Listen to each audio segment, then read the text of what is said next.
So we're really getting into AP thermodynamics with the introduction of the topic entropy. Letter-wise, E shows up in a lot of topics. So E kind of gets saved for just energy in general. So with enthalpy, we use symbol H. With entropy, letter S, or capital S, is going to be the symbol that we're going to use in our formulas. We're going to keep a largely non-mathematical definition, a more working definition of what entropy is. At the bottom, I'll kind of give the mathematical definition, but that's more of a second, third university course to actually do the math. We'll see at the bottom. Entropy is a measure of sort of how spread out or dispersed a system is. Okay? Another word that's often used to talk about entropy is how much order there is in a system. Okay? Something that is really ordered and structured has low possibilities of different states, it has very low entropy. Okay? So very ordered is low. Disordered, chaotic, random, that has high entropy. Okay? So if we look at some practical examples, non-mathematical examples of talking about entropy, the first one that you can see has talked about the solid state versus the liquid state. When something is solid, there's no room between the particles, okay, there's no gaps, they're locked together. That's much more ordered than if you have a liquid where they're free to rotate and free to move. There's more possibilities, more states that the individual molecules could be in because they have the more freedom of motion. Okay? So low entropy, ordered, higher entropy, more disordered. Okay. And you can do that with the other sort of state change. If you look at liquids compared to gases, liquids are much closer together. They still have attractions, intermolecular forces, kind of holding them in place. Where you get into the gas phase, you know, very low intermolecular forces, and they can kind of exist in lots of different places. They can rotate. Okay. They're more disordered or spread out. Okay. So solids to liquids to gases is increasing disorder or increasing entropy. Another visual example to talk about order. If you have a solute and a solvent before you mix them, so you have a nice little pocket of solute and you got the solvent somewhere else. Maybe you've dropped sodium chloride into a beaker and the salt is at the bottom and the water's on top of it at the very beginning. That would be more ordered. Over time, if you take a spoon, you mix them up, it dissolves, and everything is nice and spread out uniformly. Things are getting more disordered.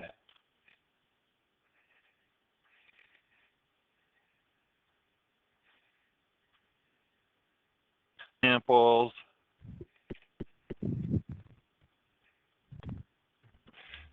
Next, if we just have two different temperatures, T1 and T2, okay, this image just has a block or chunk of some material at a certain temperature. Okay. T2 is greater than T1, so we've got a warming up. Okay. So something is relatively cool, and then something is relatively warm. When something is warmer, we don't see it on a macroscopic scale, but there's more disorder or entropy. I'm going to do a Maxwell-Boltzmann distribution, something we've already drawn out, the distribution of particles at different temperatures. Okay. So T1 is a lower temperature. Okay. So that's T subscript 1. And lower temperatures have taller, narrower distributions, peaks. When you go to a warmer temperature, and you look at the number of particles that have a certain energy, we see warmer temperatures, we see higher energy, but we see a more spread out distribution. There'll be more particles away from the middle or the mean.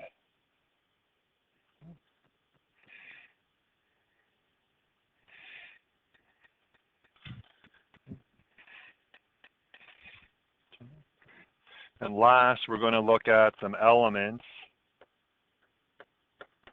in terms of order. So if we think of the atom with the most order, okay, the least possibility of states, the most ordered element would be hydrogen. One electron, one energy level, ground state, you're just going to have an electron at in a 1s orbital. Okay?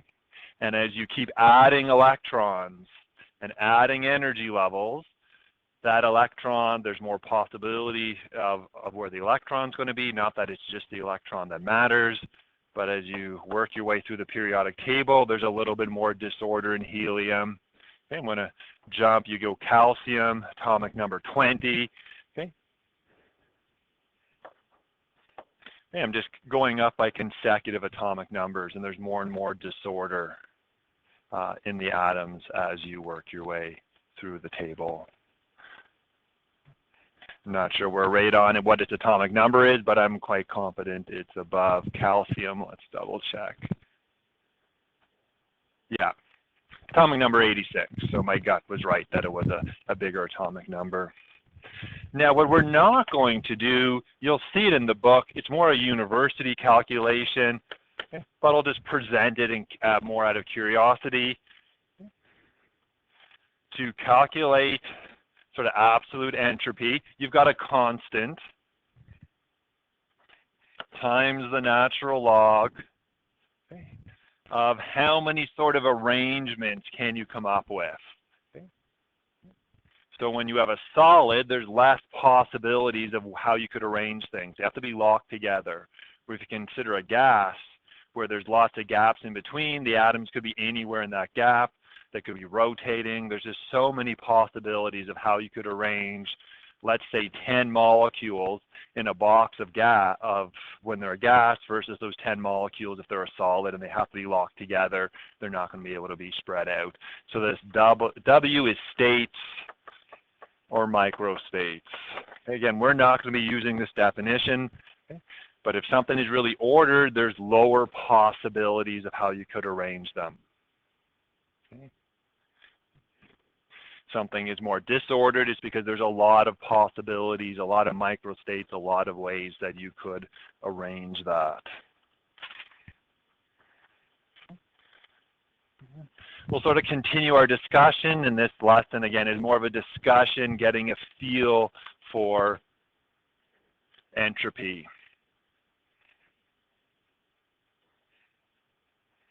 Kind of a statement, a lead-in. We're going to look at some minute physics videos in a bit. Life, which life from our perspective is really science, is one of the big parts that, you know, lets us make predictions and understand life, is governed by the need to increase entropy overall, to increase entropy over time. In fact, that is the second law of thermodynamics. The world is constantly getting disordered. It is absolutely impossible for the universe to get more ordered over time. That's not what happens. The universe started very ordered and is going to end very disordered. Okay?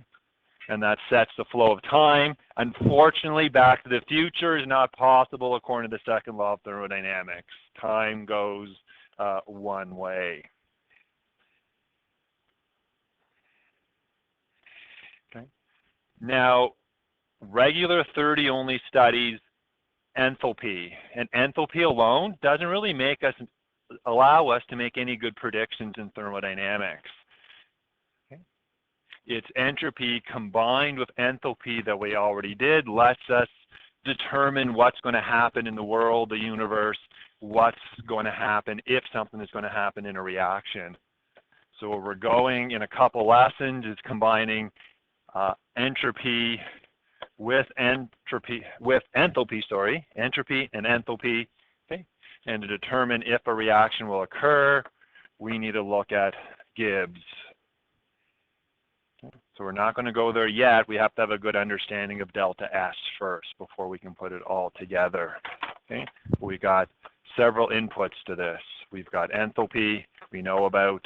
We got entropy, we're just starting to get comfortable with. We'll do the math the next lesson, and then temperature factors into Gibbs free energy. Those are our three variables. Okay. So an example, I think it's a nice example to let us sort of talk about when entropy is going up or going down. Okay. We're going to look at sodium chloride dissolving. Okay. Sodium chloride solid turning into sodium chloride aqueous. There's actually two distinctive processes that we're going to look at. Okay. The first part is, in order for sodium chloride to dissolve and then become aqueous, you've got to get them to separate first. So we're not talking about the full dissolving, we're just talking about the solid pieces coming apart. The crystal lattice, the NaCl separating the positives and the negatives. And I want you to think, what's going on in terms of entropy here?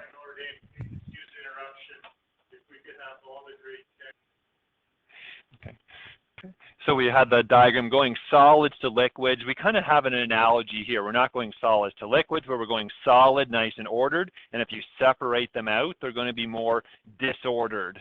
So this part of dissolving, just the separation, would be increasing the entropy, increasing the disorder. Greater than 0, I just want to have that visual, it's positive. Okay. That's a little redundant, but anyway, it's there for visual emphasis. Okay. Once you have the particles separated, then you've got the sort of surrounding by water part. Okay. So you've got your sodium ion that's separated, and then I'm going to take some water and put water around it. And when we put water around it, we have to think of the polarity of water. So hopefully you remember this from Chem 20, but a quick reminder, that's the shape of water. Oxygen is more electronegative, so there's a slightly negative top, a slightly positive bottom. So there's some order when the water goes around the positive ion. The oxygen, the negative end, is going to want to be towards the water. And this is kind of a little V, so to speed up this diagram, I'm just going to put a V where the middle of the V, the vertex, is the O. Okay.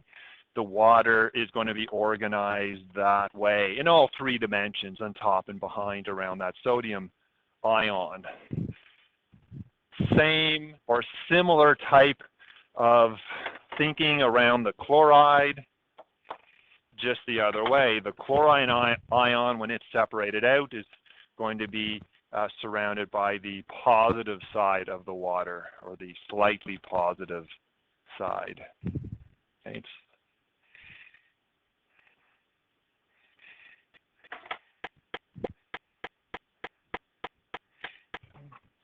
Now, it's the answer to this is really discussed in the presentation. What's going on in terms of entropy? I used the word right in the description, that we're ordering the water around these ions. So that is going to be decreasing entropy. Okay. Again, it'll be a little redundant, so that's negative now. So in dissolving of any ionic compound, we've got two pieces. We've got some increasing disorder in the separating. We've got some reduction in entropy in the forming the aqueous ions. And some things dissolve and some don't. There's a balance. The magnitude of the positive piece and the negative piece will change depending on the ion circumstance. Some things spontaneously dissolve and others don't. But this, I think, is a nice example of the ordering and disordering parts of the process, and thinking about when things get ordered or not. So we're going to take a look at a couple minute physics videos that I think nicely present, give us some visuals on entropy, and then I've got one slide to wrap up this lesson, and then you're going to practice looking at some circumstances and figuring out whether they're increasing entropy or decreasing entropy. So hopefully, after looking at those minute physics videos and the intro, you have a better understanding of the topic, the theme of entropy. I'm going to wrap up this lesson. The homework is non-mathematical, and then we'll be into the math side. But I want to start introducing or quantizing standard entropy. Okay? So the measure of disorder that something has is calculated. Okay. We typically calculate things, put things in tables under standard conditions. Same thing is true with entropy. Okay. So we look at entropy under standard conditions. Okay. Now, often there's tables built with change in formation of enthalpy. Okay. This is not a change, it's just standard entropy. Okay. At measure 1 atmosphere, 25 degrees Celsius. Okay. The units of standard entropy are joules per Kelvin per mole.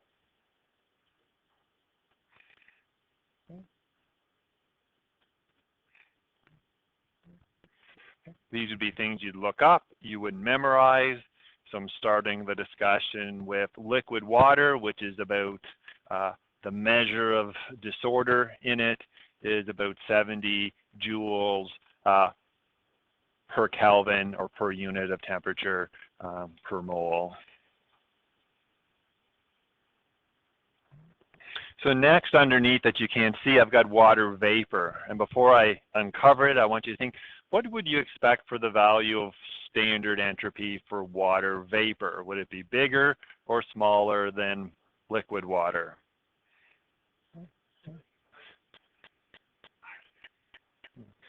So as we go from liquid to gas, we expect things to get more disordered, and that's what we see in the value. It's almost more than a double in terms of its value. So I wouldn't expect you to know the numbers, but I would absolutely expect you to be able to, if I asked you which one do you expect to be higher, water liquid or water vapor, you would expect the vapor to be higher. And last, we're just going to talk about some forms of carbon, solid carbon.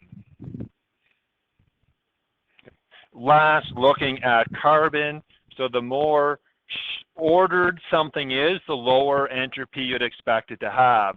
Something with very low entropy, very ordered, is diamond. Okay. Now you don't have to necessarily draw. I would kind of want you to be a bit familiar with the structure of diamond. Okay. In Chem 20, we would have called this one of the allotropes of carbon. Diamond is just a tetrahedral structure. Each carbon forms 4 bonds, 109.5 degrees, which goes to another carbon. That carbon forms 4 bonds to the next carbon, which forms 4 bonds to the next carbon. So it's just that tetrahedral pattern that we saw in Chem 20 repeated over and over and over again. Very structured, very ordered, ends up giving the reflective properties to diamonds, that order and structure. So very low entropy due to the high orderedness. Okay. Another allotrope of pure carbon is graphite. Still quite ordered, but not quite as much as diamond. So graphite are sort of 6-membered rings that form layers. So you've got a bunch of 6-membered rings in one layer, and then below them is a bunch more rings, and they're kind of stacked on top of each other. Okay. Very ordered, but not as ordered as this sort of diamond is about as ordered as you get with this constant, consistent, repeating pattern. So graphite, slightly higher entropy than diamond. And again, we'll be looking up and using these values in the next lesson. So just a few problems for you to work on. There's 4 problems in this example slide on the board, and then in Advantage AP Chem 2, so the second workbook, a couple questions to look at. Hopefully you find these fairly straightforward. They do make nice sort of simple quiz or multiple choice questions, but fairly shortly we'll do the next lesson, the mathematical side.